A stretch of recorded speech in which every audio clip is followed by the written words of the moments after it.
Իրակլի Կոբախիձեն հանդիպել է Վրաստանում Թուրքիայի դեսպան Մուստաֆա Թյուրքերի հետ։ Վրաստանի կառավարության տվյալով հանդիպմանը քննարկվել են երկու երկրի միջև ռազմավարական գործընկերությանն առնչվող հարցեր եւ հարաբերությունների խորացման հնարավորությունները։ Անդրադարձ է կատարվել տարածաշրջանային համատեղ ծրագրերին եւ առևտրատնտեսական կապերի ամրապնդման կարեւորությանը։ Ընդգծվել է Հարավային Կովկասի տարածաշրջանում խաղաղության եւ կայունության ապահովման կարեւորությունը։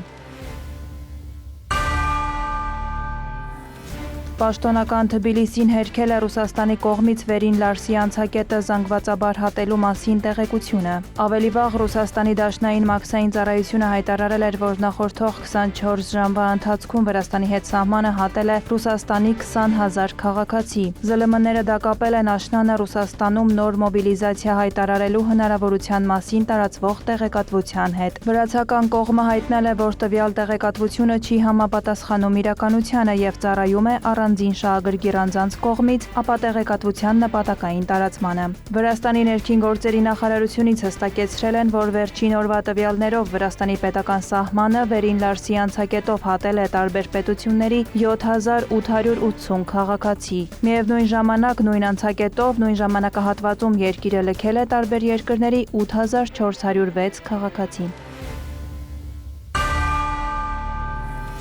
Վրաստանում գործազրկության մակարդակը 2026 թվականի երկրորդ եռամսյակում կազմել է 13,8%, ինչը 0,6%-ային կետով պակաս է առաջին եռամսյակի ցուցանիշից։ Երկրի վիճակագրության ազգային ծառայության տվյալով 2026 թվականի առաջին եռամսյակում գործազրկության մակարդակը կազմել է 14,4%, 2025 եւ 2024 թվականներին 13,9%, իսկ 2023 թվականին 16,4%։ Վրաստանում գործազրկության մակարդակը հաշվարկվում է տնտեսապես ակտիվ բնակչությունից աշխատողների եւ գործազուրկների թվի հարաբերակցության հիման վրա։ Գործազրկության մակարդակը տղամարդկանց շրջանում ավանդաբար ավելի բարձր է, քան կանանց շրջանում։ Կանանց գործազրկության ցուցանիշը նվազել է 0,9%-ային կետով, իսկ տղամարդկանցը 0,2%-ային կետով եւ կազմել համապատասխանաբար 13,3% եւ 15,7%։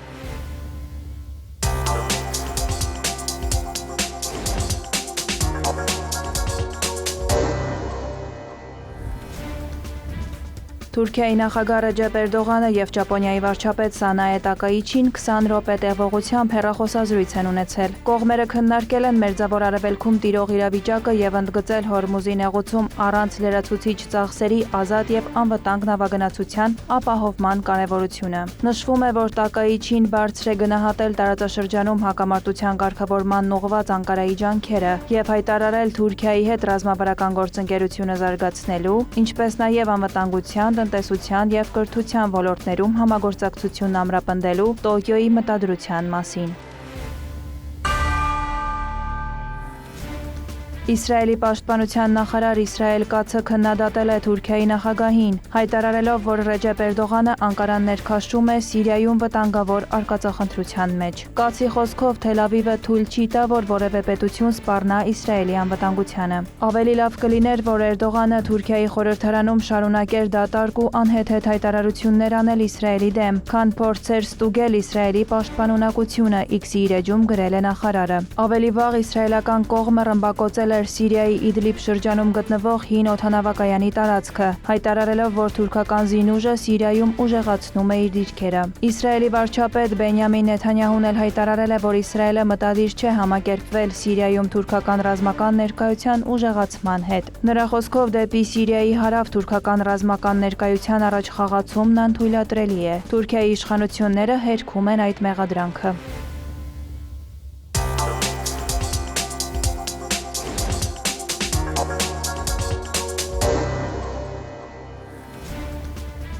Սիրիայի նախագահ Ահմեդ Աշ-Շարան Դամասկոսում ընդունել է Թուրքիայի էներգետիկայի եւ բնական պաշարների նախարար Ալպարսլան Բայրակթարի գլխավորած պատվիրակությանը։ Բանակցություններին մասնակցել է նաեւ Սիրիայի էներգետիկայի նախարար Մուհամմադ Ալ-Բաշիրը։ Սիրիայի նախագահի աշխատակազմի տվյալով կողմերը քննարկել են էներգետիկ ոլորտում երկու երկրի միջև համագործակցության եւ գործընկերության ամրապնդման ուղիները։ Մտքեր են փոխանակվել այն քայլերի շուրջ, որոնք կնպաստեն էներգետիկ ոլորտի զարգացմանն ու կայունության ապահովմանը։ Ավելի վաղ Թուրքիայի եւ Սիրիայի միջև ստորագրվել էր հանքարդյունաբերության ոլորտում ռազմավարական գործընկերության զարգացմանն ուղղված հուշագիր։ Իրանի արտգործնախարարն արձագանքել է Դոնալդ Թրամփի հայտարարությանը, որ Միացյալ Նահանգները տնտեսական պատերազմ է սկսում Իսլամական Հանրապետության դեմ։ Աբբաս Արաղչին անհաջող է որակել ԱՄՆ նախագահի վարած քաղաքականությունը, նշելով, որ այն կհանգեցնի նոր պարտությունների եւ իրանցիների շրջանում թշնամանքի աճի։ Արաղչիի խոսքով ԱՄՆ-ի տնտեսական ահաբեկչությունը սպառնում է համաշխարհային տնտեսությանը եւ պետությունների ինքնիշխանությանը։ Ավելի վաղ Սպիտակ տան ղեկավարը նշել էր, որ հնարավորություն էր տվել Իսլամական Հանրապետությանը գնալ գործարքի, սակայն Թեհրանը չի օգտվել դրանից։ Նրա խոսքով դա կլինի աննախադեպ մեկուսացում, Իրանի նավատորմը, ռազմաօդային ուժերը ոչնչացվել են, գործարանները վերածվել են ավերակների, երկիրը կախված է թելից։ Թրամփը հավելել էր, այժմ ցանկացած երկիր, որը որևէ կերպ օգնություն է ցուցաբերում Իրանին, եւս կբախվի տնտեսական հետևանքների։ Նա կոչ էր արել դաշնակիցներին կանգնել ԱՄՆ-ի կողքին։ Միևնույն ժամանակ Թրամփը չի բացառել, որ Թեհրանի հետ բանակցությունները կարող են վերսկսվել։ Իրանի արտաքին գործերի նախարար Աբբաս Արաղչին հեռախոսազրույց է ունեցել Պակիստանի բանակի շտաբի պետ Ասիմ Մունիրի հետ։ Կողմերը քննարկել են տարածաշրջանում տեղի ունեցող զարգացումները, շարունակվող դիվանագիտական ջանքերն ու խնդիրների լուծման քաղաքական ուղիները, ինչպես նաև երկկողմ խորհրդակցությունների եւ համագործակցության ամրապնդումը։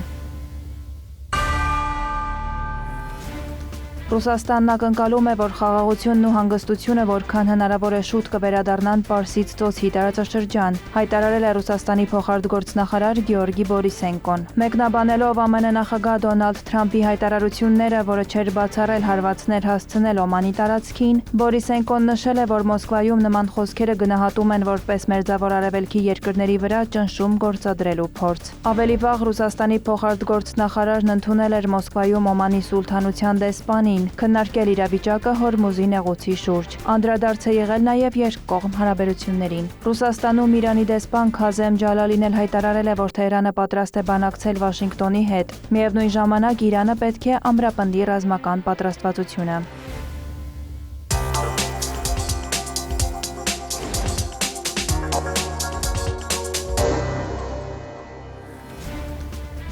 Ռուսաստանից Ադրբեջանի տարածքով Հայաստան հերթական տարանցիկ երկաթուղային բեռնափոխադրումն է իրականացվելու։ Ադրբեջանական Բեյուք-Քեսիք կայանով Հայաստան կուղարկվի 2725 տոննա ցորեն, 39 վագոնով։ Նշվում է, որ մինչ այժմ Ռուսաստանից Ադրբեջանով Հայաստան է տեղափոխվել ավելի քան 44000 տոննա հացահատիկ, շուրջ 9000 տոննա պարարտանյութ, 1136 տոննա պրոպան, 133 տոննա ալյումին, 1114 տոննա ածուխ եւ 67 տոննա փայտանյութ։ Բացի դրանից Ադրբեջանից Հայաստան արտահանվել է շուրջ 15000 տոննա դիզելային վառելիք, մոտ 5000 տոննա ռեգուլյար եւ պրեմիում տեսակի բենզին։